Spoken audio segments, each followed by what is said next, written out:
The next level to do is to look a little bit more into that. And so we're going to share with you this resource. It's called Voting Rights in America, 2 Centuries of Struggle. This is from one author's voice, just so you know. I mean, it's not a primary source document of any kind, but it is a timeline that takes you back from the beginning of America all the way till 2016 and offers a timeline of injustices in our democratic process. And so we're going to do an each one teach one.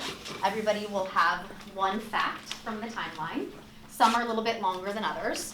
And then, Tina, do you want to describe what it will look like?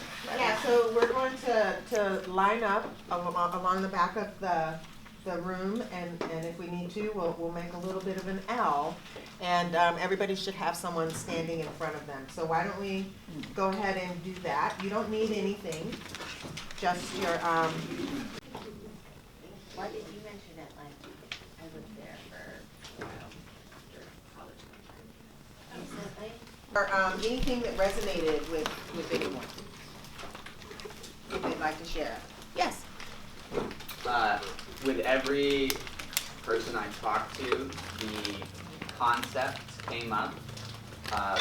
Those empowered, or rather those that benefit from the status quo, having this strong incentive to maintain that status quo, and that even when pressures from those that would prefer to change things are so great that those in power are forced to acquiesce to those changes, they are still behind the scenes finding some other way to subvert that change and still maintain the status quo.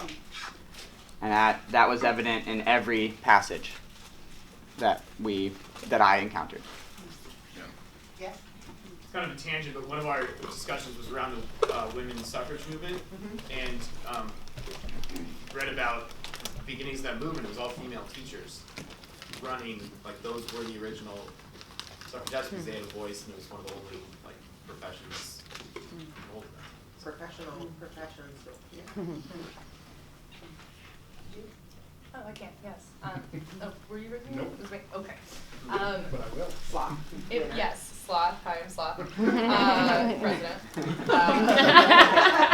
It's just every single person I talked to, and my own information, it was just a repetition of the same thing that you were speaking on, how those in power will do anything to hold on to the power, and how those in power who abuse their power often get rewarded for it, which is a little evident today. And so it just becomes, I think, an added challenge when we're teaching our children about democracy and the beautiful democratic process, to kind of instill in them that the system can work, but we need to elect people who reflect us and our values in order to change the system, because clearly it's been broken since the onset. It's not new. And does anybody have any ideas what a next step to this activity might be? If you're doing it with for the older grades probably, or any facts, like if you give facts like this, what would be a next step or ways to tag on to this? Something in your community, the way that voting works, to research a facet of maybe one of the things that you see are real rather than ideal, and does that happen in your community? Could you research it? So bringing it back to your own community, to your own community, and seeing how voting has showed up there. Yes. Students could even plan and host a parent forum where they actually do this with parents to elevate parent knowledge, because I'm sure parents are not aware of all that. If it was me, I wouldn't know, so I'm a good example of someone who aims to know, but I don't know at all. So if they could lead it with other adults or even younger kids, and lead high school kids through it. Because if they're not, going to a high school class and lead them in high school, which would be really exciting. So I just want to take a theme and bring it back, and this whole idea of our facilitator, when we were debriefing, talked about the importance of knowing the history. And we hear this a lot. If we know our history, then we might be less likely to repeat it. And so this is perfect, and what you said was, it happened again 100 and some years later, the exact same backlash. And when you read the entire document, from beginning to end, everything has been repeated over and over again. And what's really scary is it's happening again, like right now. They're thinking of ways, they're figuring out ways to suppress votes from people that they don't want to vote because they're going to vote against them. So, was there one more comment? I just want to say thank you. I just think I'm going to take that home with me, the idea that just in this country generally, I think a big part of the lack of voting is the lack of hope in the system. And so I like to balance that for kids, that it's not all dystopia, but so to meet people and to see the good work that local maybe officials are, I don't know, it's just because I tend to teach the dystopia, and I just think, well, then if they don't feel like their vote's gonna matter and they don't see, like that Martin Luther King quote, the arc of history is long but it bends towards justice, like to try to remember that, because if otherwise, then why vote? And I think that yeah. In DEI work, we use this term, are we gonna call somebody in, or are we gonna call somebody out? Yeah. And certainly there are times to call people out, but for the most part, with what we're all doing as educators, is we're trying to call people in, right? We don't like to say it, but we want to be persuasive in what we teach, and we want kids to know what they need to know in order to make an informed decision. So if you are teaching just the negative part of it without the other part, and it gets hard because but yeah, the balance can be hard to do. So thank you for putting that into the room. While you're up there, Tania, one of the things that we wanted to offer was a few more things to build our toolkits for engaging all voices in democracy. And so Tania has exposed us to Granddaddy's Turn, and then we have a couple other little books that Kathy has read in the entirety, so she can share a few moments about that. And then so yeah, we had a lot of discussions about the books that we were going to present today, and we worked really hard, and I like our final set of books because there's lots of different perspectives, and the voice is different for the books that are there. So I just want you to know that was intentional, and at times it was a little frustrating for us to get through that process, but I think that us going through that process got us to really giving you guys some good books over there that that you all can use. And Granddaddy's Turn is about a man who wasn't able to vote, and his grandson went with him, and he was denied the right to vote, and then he passes away before he's able to vote, and the impact that it had on the grandson when he was able to vote, and how that kind of solidified for him why it's important to vote. And so just there's a lot, we all know children's books are a great way in order to get discussions into the room, and so I thought it was a little sad, but also a great book, but it also shows generationally that this wasn't, they weren't too far apart, like one person in your family couldn't vote, and then suddenly another group could. I also think it also kind of drives it home. So then Kathy has shared with us the book One Person, No Vote, and also Lillian's Right to Vote. Did I pronounce that? Yeah, I'll just mention Yeah. those briefly. Lillian's Right to Vote was written about the 50th year of the Voting Rights Act of 1965. The author is Jonah Winter and the illustrator Shane Evans. And what moves me about this story is it starts with a woman who's 100 years old, and she's climbing the steps up to vote. And every step she takes, she remembers on whose shoulders she's walking on. So it really traces what happened along the way. So it's the hard stories. It can't tell it all. It doesn't tell all the different ways that the voters have been, disenfranchised, but it captures the idea of the struggle, many of the different people along the way, that names we know and names we don't. And it just takes her all the way up, honoring the people who came before till she's able to cast her vote.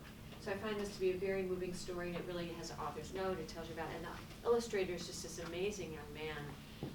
I've looked up both of them, and the illustrator's done some really great work. So I find this to be a very moving book, and one I can use a lot to get the discussions to then look at the timeline, what parts of the timeline are being talked about.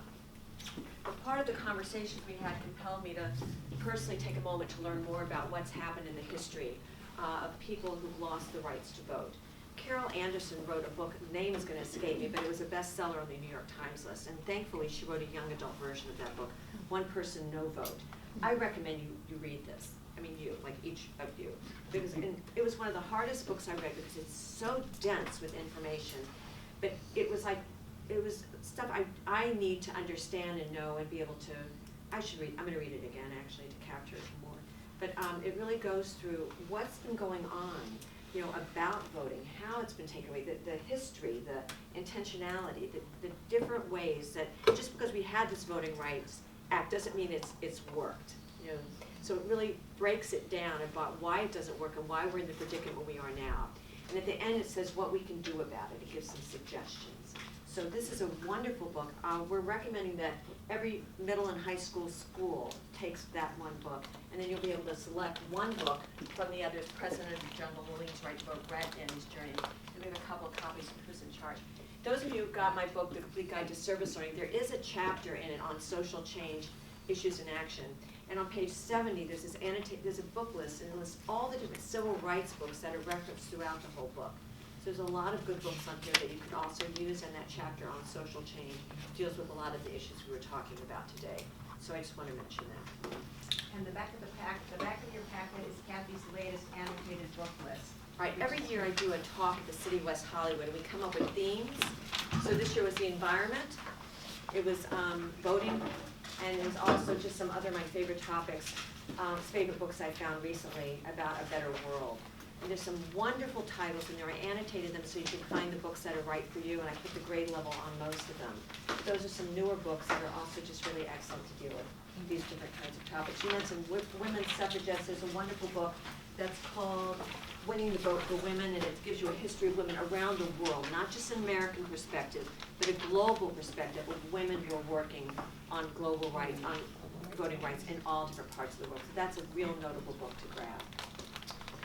So today turned out exactly the way that actual service learning turns out, in my opinion, that almost always for me, the hardest work and the most important work is in the investigation stage.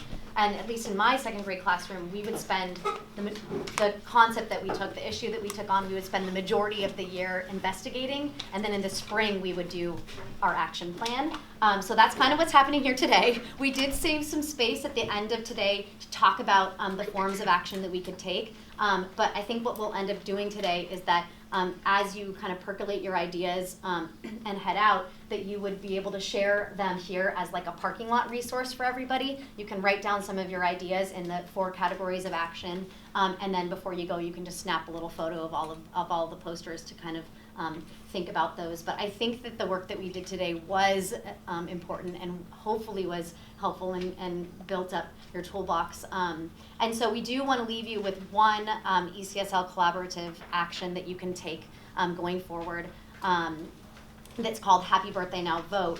And the document was created by Kathy, and the idea, so since you're already standing there, you can share it with everybody, and then I'll kind of walk you through how you can add your ideas. First, I want to thank Taninia and Melissa for a really excellent job. And all of Donna, because Donna.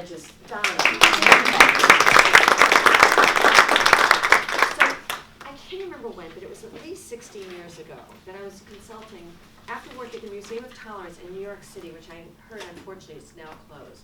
I started consulting through a school I met there in Long Island, Belmore Merrick. And I was doing an institute, and it was a year that we were going to have another big important general election. It was in the summer. And we were talking about voting and the importance of voting. And that was part of the conversation during that workshop as well. And I had people from the whole school district there. And one elementary school teacher said, I want my children, my classroom, my students to understand why it's important to vote. And a middle school teacher said, I want my middle school students to understand it well enough to go teach your elementary school kids why it's important. And then the elementary school teacher said, and then I want our students to be able to write birthday cards to high school students who are coming of age to register to vote. And each elementary school student will write a letter about why it's important to me to vote. I can't, but you can. So we've taken that idea finally. I've wanted to blow this up ever since. But in conversations with Don and other members of the group, we now created, and you have it, Happy Birthday Now Vote. So it's an idea that is just what I described, and I hope we outlined it pretty well here. And this document we have is designed for Los Angeles. It's LA specific. And it basically says this is what the idea is. But you could have students of any age make birthday cards for high school students, and then work with the high school. Some of you high schools right attached to your elementary school, or other schools nearby, and try to even take it to public and other independent schools, and see if we can get that going. Because now you can pre-register at age 16. Many of you know that. You can work in polling places. Donna mentioned that earlier. We can really get students to be involved, and that information is all listed on here, as much as we could, with, again, a book list on the back of books that you can use as part of it. So just so you know, our intention is not to just keep this in Los Angeles. I've already posted this on a website, and I've gotten inquiries from Hawaii, from Arizona, and from New York, and from some international schools where students still can register to vote even if they live overseas. So I've made a state-specific one for the state who's inquired about the program so far, and I plan to keep doing that. So what we're hoping here is that we could start this as like a little viral experiment. Could we kind of really launch this? How many of you know a teacher who teaches in another school? How many of you know a teacher who teaches in another state? There it is. If each of you, before we get together in April at our next meeting, passes this on, and if they're interested in it, I will commit to making a state-specific document for whatever state you got. We'll get all of them in there, so that people can really see about how we can really get this going virally. We also came up with a hashtag, which is HBD Now Vote. HBD Now Vote. So it's all on here. How many of you think you'd be interested in playing with this? All right, so what we'd like to do just for literally a minute, we'd like you to talk at your tables. What are your ideas? Where could you go with this specific idea to launch it, to get it going at your school, to get people thinking about it? What might you need that's not provided? And what might be helpful? Because one of the things is to start with President of the Jungle and go to this, use the timelines, all the different things we do, but to get students perhaps involved as this is one of their experiences. So let's take 1 minute at your tables and see how you might generate this within your school community, what you might do, and where it might go. So take 1 minute, talk amongst yourselves. Anybody have an idea of how they could launch this? Yes, please. So contact the alumni who graduated in 6th grade. That's fantastic. Anyone else have an idea of what you could do? Someone saying in an assembly, different ways to launch this. Lisa, for us in the middle school, it'd be a great advisory project. We're always looking for advisory stuff to fill 3 periods a week, so this would be a great, and my youths are really tired of me talking at them, so we're doing human development right now. But yeah, so it would be a really great outside of our community, outside of our school activity for our middle schoolers, I think. You could think about distribution. The cards could be given out to a library. There's lots of ways we can approach this. Taninia. So we have a kinder 6th grade buddy system, and so the current 6th graders have their buddies are now in 12th grade, and so we could make it a buddy alumni. I love it. I love it. The main thing that Donna keeps saying, she keeps saying, but we really want to hear what happens. We really want to know if you do it. We really would love to know how many people we register. We'd love to see what the impact of this. So stay in touch with us. Our emails for ECSL and my email is on the document. Use the hashtag if you're a hashtagger. See if we can generate something and see if we can really get some numbers. We can impact this voting very specifically. It also says on the document that it's also students can go online to double check people's registration has held, because we all know that in some states registrations are falling off or people are being wiped off the rosters. So there's more ideas here of what we can do, and there's many more that will generate. So we'll be talking about this with you in April, and thank you very much. I appreciate it. So today seems like the theme was not necessarily coming up with a bazillion actionable ideas, but having the tools to be able to get to that point. One participant in one of my other workshops here said, Well, community service, the service part is the wedding. It's like the fun stuff that you get to do and all the things that everybody you see. But service learning is the marriage, the really hard part. The stuff that sometimes can be agonizing conversations, but it's the hard work and it's the most worthwhile part of the experience. So we did mostly the investigation stage today, which is part of that worthwhile experience. And so we do invite you to share whatever ideas are still percolating for forms of action. We have 4 corners of the room representative for the 4 forms of action in service learning. Direct action, which is that person-to-person contact. Indirect, Happy Birthday Now Vote is a great example of that, of still affecting someone but maybe not doing it face-to-face. And then advocacy, speaking out, and research, continue to learn more through research. So those are the categories. Please do share your ideas, and you can take a snapshot of it before you go. And part of our access to the museum was that we got to be a part of their educator grant series, and so they also have to do some work on their end to be able to continue that work later on down the road and access those grants later. So they asked us to have you take their Museum of Tolerance survey before you go.